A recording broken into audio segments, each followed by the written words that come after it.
Buenos días. Agradezco a la Universidad Fermín Toro, así como a la primera cohorte virtual de la Gerencia Avanzada, su amable invitación para participar en el Simposio Internacional Retos Gerenciales desde la Comunicación de la Ciencia, en el que haré algunas reflexiones sobre la calidad del sistema sanitario en estos tiempos de contingencia.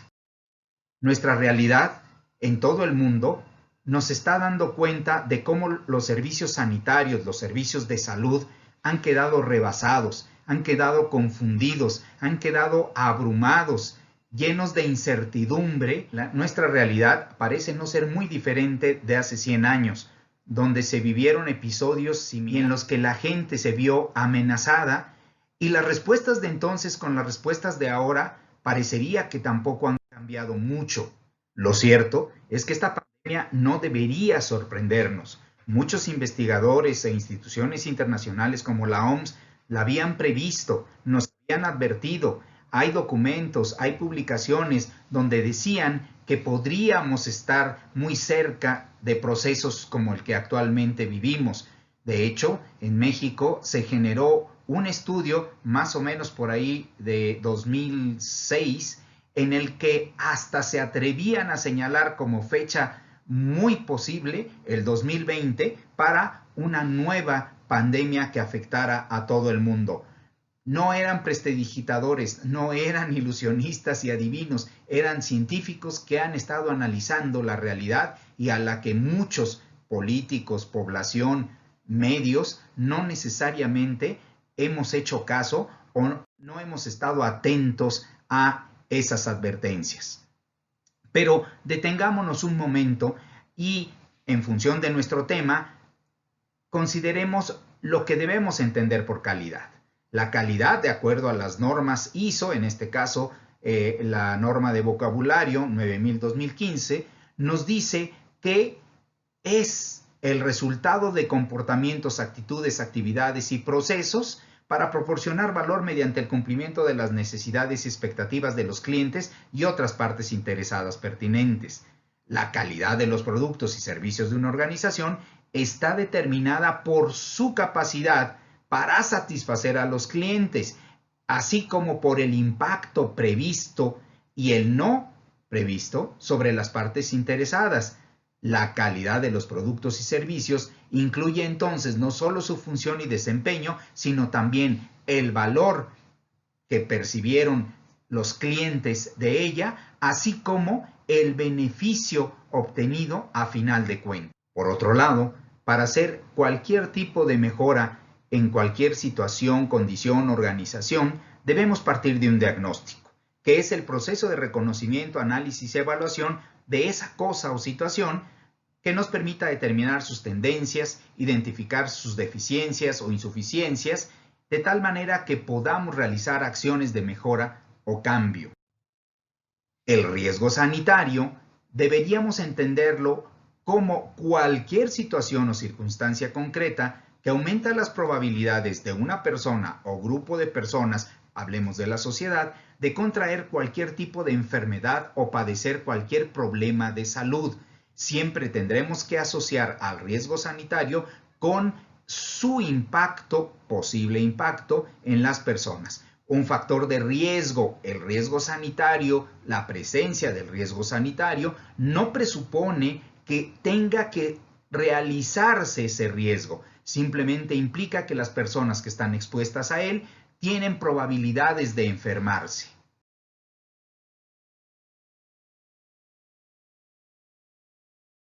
Si recordamos los conceptos de gestión del riesgo de la norma ISO 31000-2018, podremos encontrar que al riesgo se le define como el efecto de la incertidumbre sobre los objetivos y a la gestión del riesgo al conjunto de actividades coordinadas para dirigir y controlar la organización con relación al riesgo. La gestión del riesgo tiene como propósito la creación y protección de valor, la mejora del desempeño y el fomento de la innovación, así como contribuir al logro de los objetivos.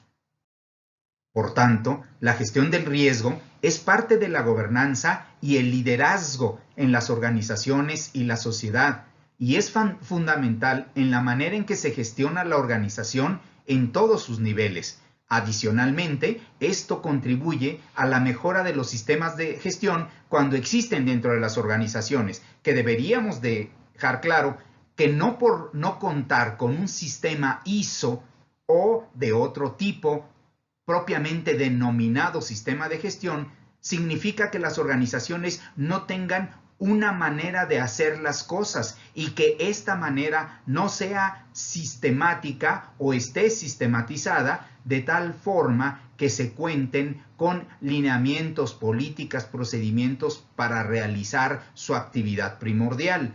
Claro que en cualquier caso siempre es mejor pasar de la informalidad a la formalidad, y los sistemas de gestión, por ejemplo los de ISO, nos ayudan mucho a darle estructura y continuidad a lo que hacemos. La gestión del riesgo es un instrumento de las gerencias para lograr sus objetivos, los objetivos gerenciales, que son crear y proteger el valor en las organizaciones, gestionar los riesgos, tomar decisiones y estableciendo y logrando objetivos y mejorando el desempeño de su organización.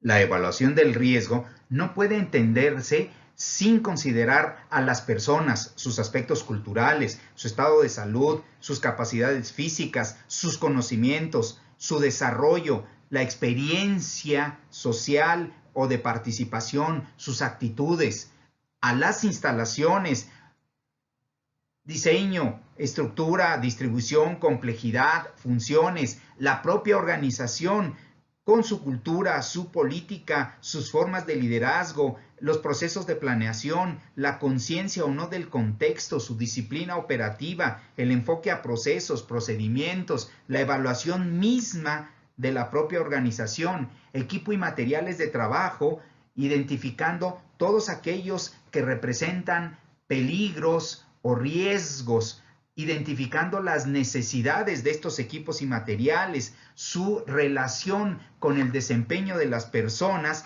y la oportunidad con que son provistos, así como la idoneidad de estos para el logro de los objetivos. En los requisitos legales, necesariamente debemos tomar en cuenta todos aquellos que son y deben ser aplicables aún en situaciones extraordinarias, en qué medidas se cumplen, cómo este cumplimiento o no lleva riesgos asociados y qué costos de oportunidad representan el cumplimiento, así como cualquier otro requerimiento asociado que puede estar derivado de ese requisito legal inicial o fundamental. La calidad de los sistemas sanitarios actualmente en el mundo está siendo muy cuestionada, señalando que no se prepararon estos sistemas para enfrentar situaciones como la pandemia actual. Se ha ahora reconocido un gran derroche, un desperdicio, una inacción e inclusive una obsolescencia y falta de enfoque hacia lo importante en estos sistemas. Y sirva como ejemplo señalar que evaluaciones en Estados Unidos o la OCDE han indicado que al menos una quinta parte del gasto de atención médico de rutina fue desperdiciado por sobrediagnóstico o uso excesivo de los instrumentos y el equipamiento. En Canadá, más de 1 millón de pruebas se han considerado que han sido potencialmente innecesarios cada año. Este uso excesivo y sobrediagnóstico seguramente es más grave en los países de ingresos bajos y medios, donde no se tienen ni controles ni mediciones apropiadas al respecto. Es indispensable la comunicación y la comparación entre los sistemas, proceso que no se ha dado en este año a raíz de la pandemia. Se ha generado una gran cantidad de información e inclusive una gran cantidad de investigaciones que yo consideraría muy limitadas en el tiempo y los recursos.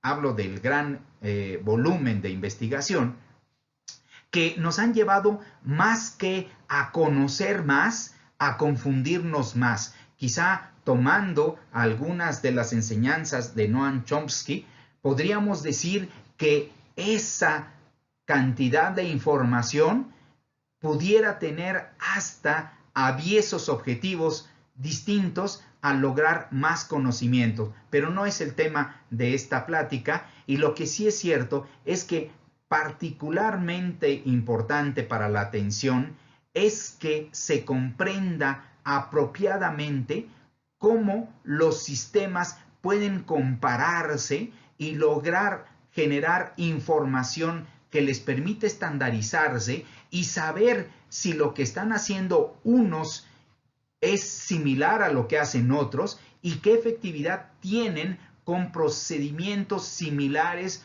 o diferentes, de tal forma que pudiéramos conocer en qué medida los sistemas sanitarios, al estar aplicando procesos similares, tienen eficiencia similar y efectividad a final de cuentas.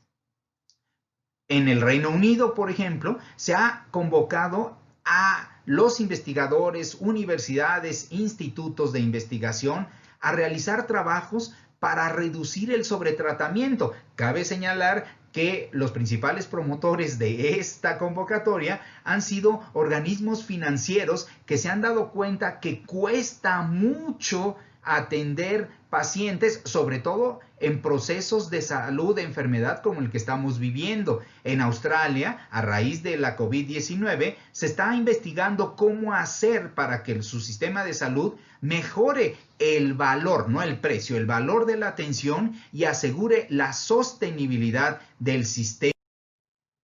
La COVID-19 está representando una seria amenaza a la sostenibilidad de los sistemas de salud, obligando a que nos replanteemos sus prioridades, su estructura y los procesos requeridos en la evaluación de su desempeño.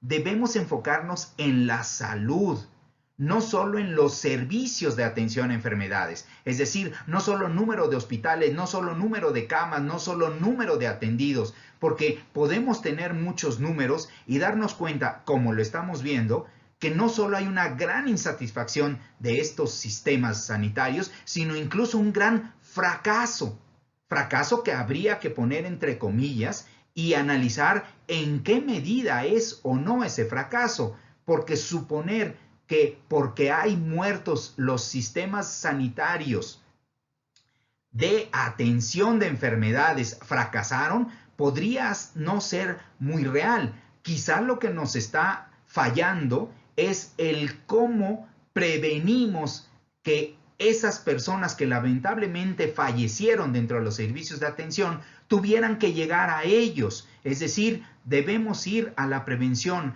a cómo mantenemos la salud en la población. Esto tiene que ver no solo con no enfermarse, sino con cómo alimentarse, cómo desarrollarse. Es decir, tiene que ver más allá que solamente con el sistema hospitalario. Claro que debemos evaluar en qué medida la atención prestada por estos servicios son efectivos, pero lo que sí es cierto es que cada vez es más claro que hay mucha medicina, pero no necesariamente mejor salud, aunque también, que no se me malentienda, estamos en una época histórica en la que en el mundo no había habido tal cobertura de servicios de salud a la población. Nunca antes hubo tantas cirugías, tantos medicamentos, tantos tratamientos exitosos, tanta mejora en la calidad de vida de las personas, pero también deberíamos entender que esto es un proceso que se va desarrollando constantemente y que hay nuevos retos en la salud de la sociedad.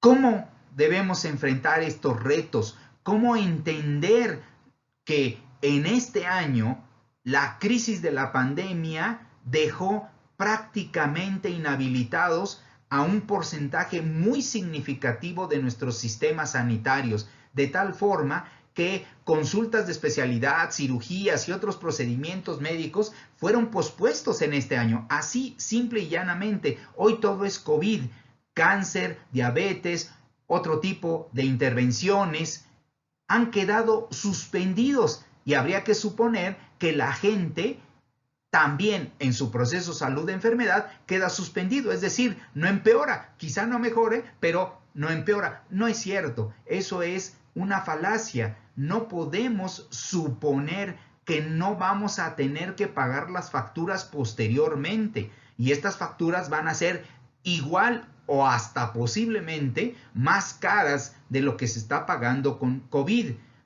Sirva señalar, nuevamente el reporte de Canadá indica que hoy hay listas de espera ya a 2 años a futuro de esos pacientes que tuvieron que ser relegados por los tratamientos de COVID. En México, los tratamientos de enfermedades crónicas, incluyendo el cáncer, han sido suspendidos sin que haya siquiera perspectivas claras de cuándo se van a reactivar estas atenciones a la gente.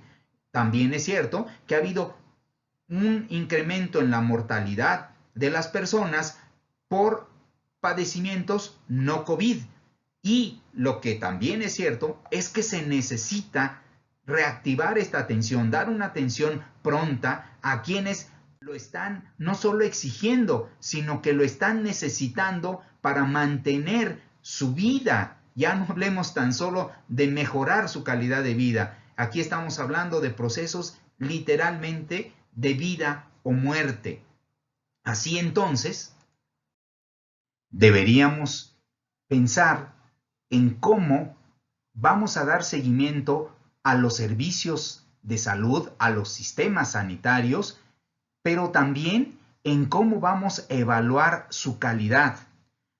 En esta segunda parte del año, prácticamente todos los países pasaron de una situación en la que estaban sorprendidos por la pandemia a una respuesta un poco más ordenada, pero también una respuesta que se ha vuelto masiva,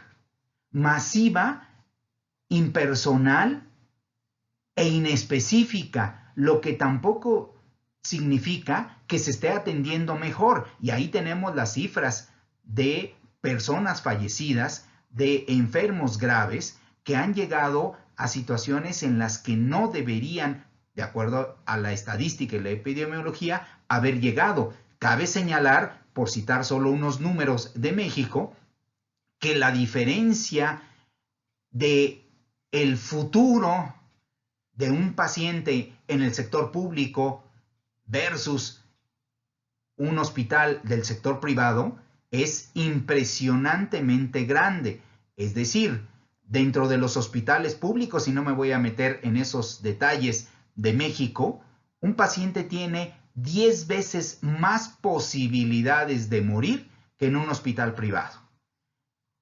Eso tiene que hablar no solo de lo que pasa dentro de los hospitales, sino de lo que pasa fuera de los hospitales, de cómo un modelo de funcionamiento de la sociedad puede impactar en una u otra forma lo que pasa a cada uno de sus integrantes dependiendo de la ubicación dentro de la escala social.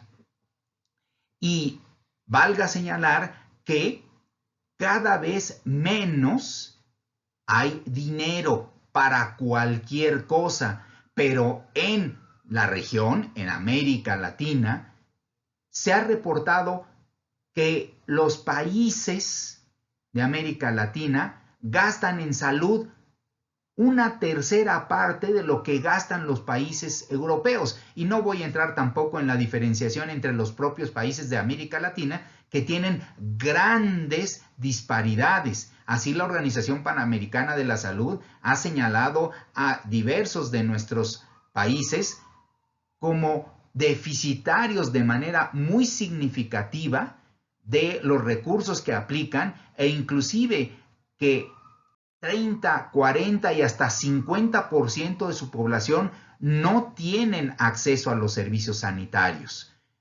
Y cuando los tienen, estos son malos.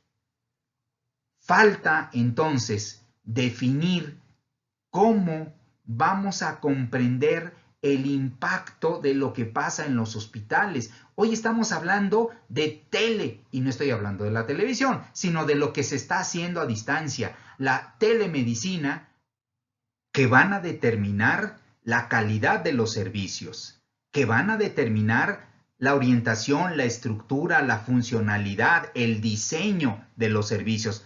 Por ende, la calidad que debe esperarse de estos servicios. Recordemos que la calidad es resultado de un proceso de planeación, y el proceso de planeación siempre empieza en un diagnóstico, en el saber el estado actual.